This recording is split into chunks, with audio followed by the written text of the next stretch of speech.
Aziz sevgili izleyicilerim, vaktiniz hayırlı olsun. Herkesi salamlayıram. Kardeşimiz 34 yaşından Sumqayıt'tan gelir. Kardeş, hoş geldin. Kardeş, zamanlaşmak istiyorsan yesin. Sana, Allah seni sana. 34 yaşındaydı. 34 yaşta. 24, 25 Teşekkür ederim. Aziz dostlar, istemede kalan aşık burada gelen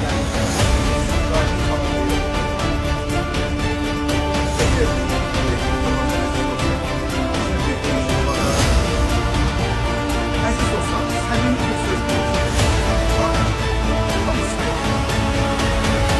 hani bir zehrim var.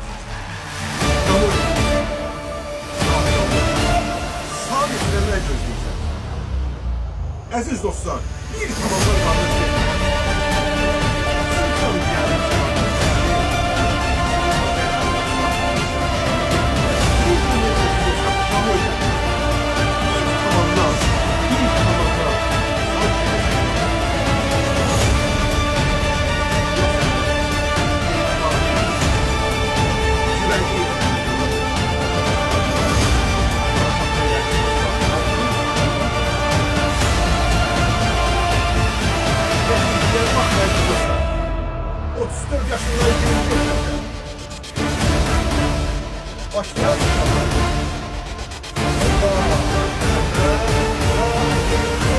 Kainatta yoktu senin okşarın,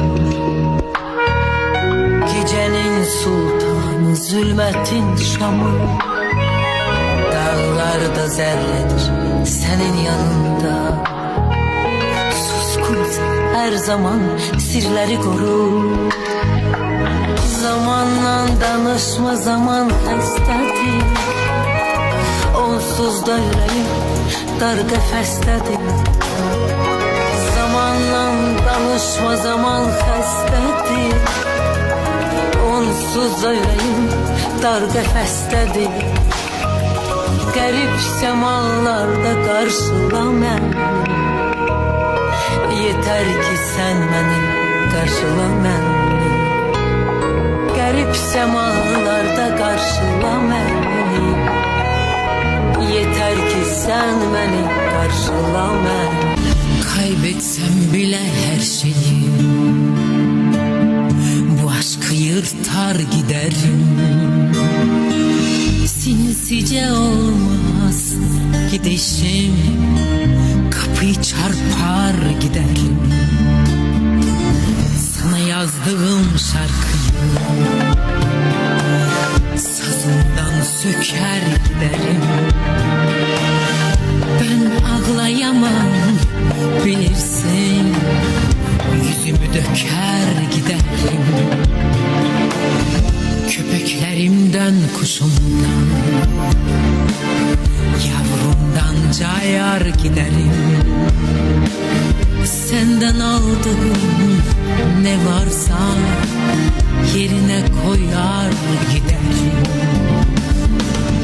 Ezdirmem sana kendimi, gövdemi yakar giderim.